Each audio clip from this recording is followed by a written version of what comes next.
right, so let's talk service area. Let's talk about what service area does, how it works, and what it's used for. Service area plugs directly into Google My Business. It is a really cool asset to be able to say, this is the area I want to target more customers.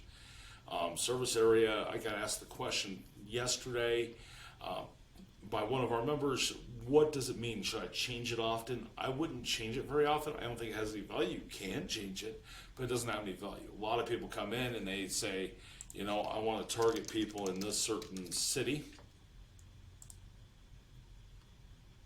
and then it targets out. But what they can do, and what I recommend more, is they can do it by county. So you can get a bigger area and cover more spots. You can go statewide. I really don't recommend statewide. I think statewide leaves a lot of stuff.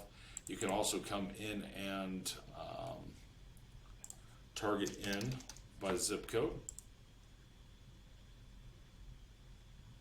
and do a whole zip code.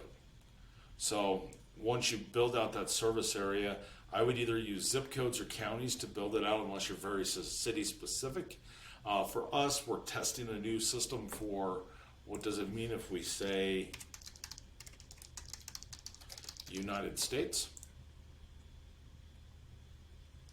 Since that's our target area for Simply Be Found, we're testing that out to see what that does inside of the search results. I'll update everybody as I see that come. But what I would do for your local business is I would put in zip codes or cities or counties. Those are the three I would use. Those are proven to get the results that you're looking for.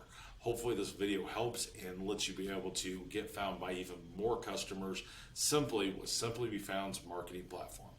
Thanks and have a great day.